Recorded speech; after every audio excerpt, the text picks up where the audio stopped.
Well, let me give my last 2 points real quick on the panic button so we can talk about the Dallas Card Show. So, my last 2 points. Now, remember, we've talked about all these points all going together, right? 3 points. All five of these would need to happen at the same time for us to be in a true crash, okay? So, I've given you the ones that I think have happened and are happening. Let me talk about two that I think are important because they are either are happening or will happen. And in my opinion, whether you think they will affect or also happen, that's where we're going to leave it up to you to decide. So let me start with the first kind of no-brainer, the pandemic reopening. We touched on it just about every week on here. It's mentioned in some form or fashion. We talk about the reopening of the world with the pandemic. The pandemic contained collectors. Nostalgia across all collectibles went really high with the pandemic.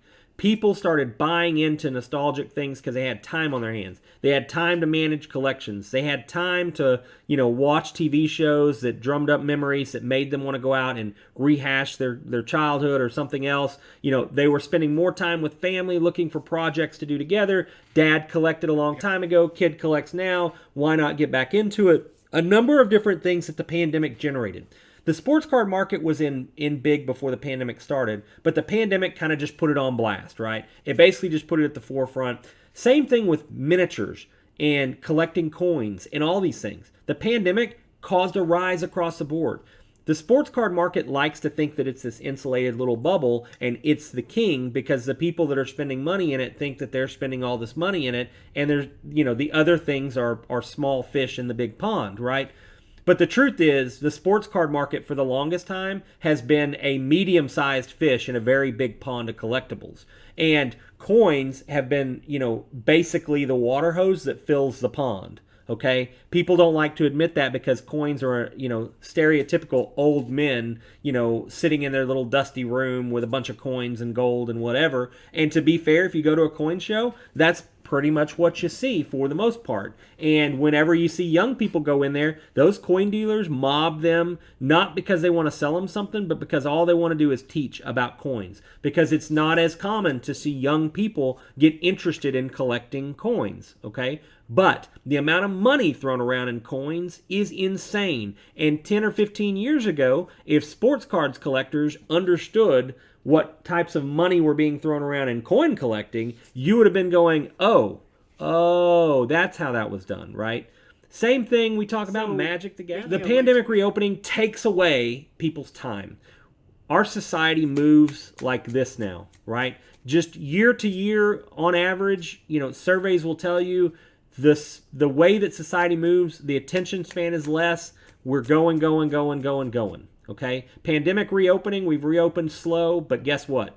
We're going to go right back to it. The moment that all the leashes are off and somebody comes out and says COVID isn't a worry anymore, when that happens, understand that I think the card market is going to see another large fall, okay? Because the attention span to collectibles is not only going to drop because the attention span is no longer there and confined, but everybody is so antsy to get out and go do everything they couldn't do during the pandemic. People are going to travel more. People are going to get out there and they're going to start going and doing things that they couldn't do during the pandemic. Not just supporting businesses, but they're going to start being out of their house more often. They're going, people have developed new routines. They're going to want to get out there and do different things. They're going to be getting back into the office in a lot of capacities. Maybe some people are still working from home, but as a whole, as things start to open back up, that changes the mindset of the people. And more importantly, there's a lot of catching up to do in so many people's mindset, okay? So when you're talking about that being the case, a lot of people got a lot of catching up to do. The attention span is going to drop even more than it would just because the pandemic starts to end, right? During that moment where everybody gets back out in the world, it's going to drop even more because there's going to be, couple of months where people are playing catch up, so to speak. It's already happening. I agree. Wait until June, July. Agreed. We're gonna hit the summertime. Heavy says that he's already traveling more. It's already happening. Right. Absolutely. I am right there with you. I fully believe that people are going to get out. People learned in the pandemic, not to be, political or anything like that, but I think a general consensus and understanding that I feel people learned during the pandemic what they took for granted before the pandemic. Some people learned a lot more than others, but I think people learned, hey, you know what? Those trips I go on with my family, I'm going to do more of that. Because while I might have stressed about doing one, I now realize that when I couldn't do that for a year and a half, now I want to do that for a year and a half, right? A lot of people just really have the FOMO and don't like being told what to do. And they've been told what to do for a year and a half, however you want to, categorize or picturize that. But they've been told what to do for a year and a half, and they just want to get out and do things that they're not told to do. And that means they're going to kind of break the mold on what their life might have been before the pandemic and so on and so forth. So I think that that's important to note. So pandemic reopening, I think, has a heavy effect. I think we're seeing it. I think it's coming at the worst possible time.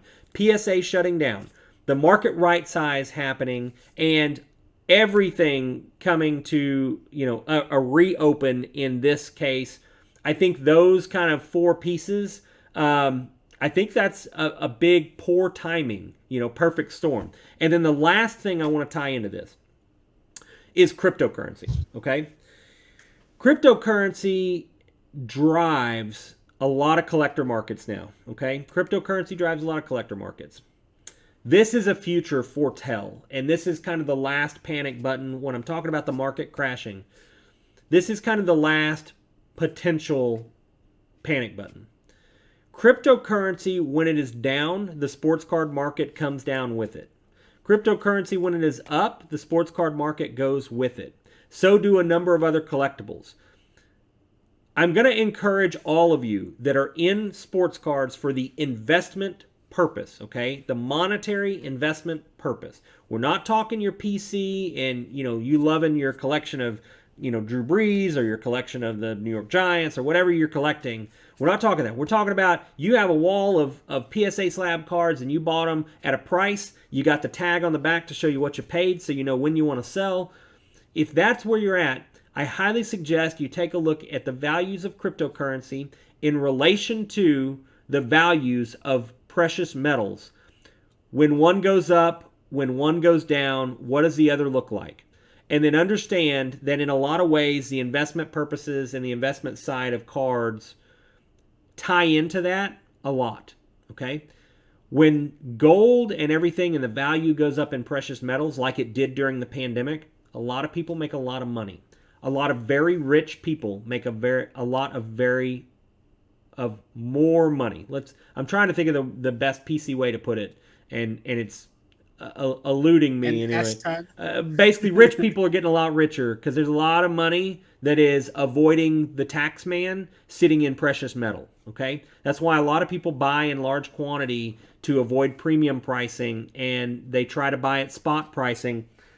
I'm telling you right now, gold is the one tried and true investment that people have been investing in that has never let you down. Okay, if you buy gold today, 20 years from now, it'll be worth more than what you paid for it. That's the bottom line. It always has been. It's never changed. Sports cards have let you down every time.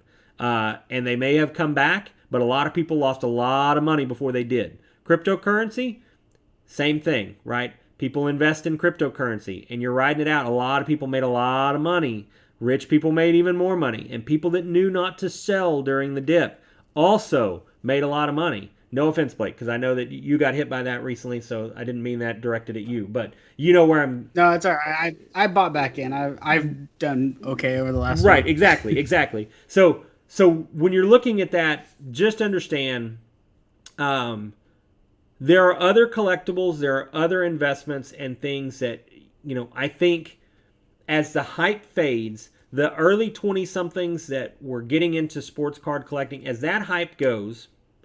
As the crypto markets fluctuate and a lot of people lose a lot of money and a lot of people make a lot of money, right? A lot of people are making money by the drop in crypto.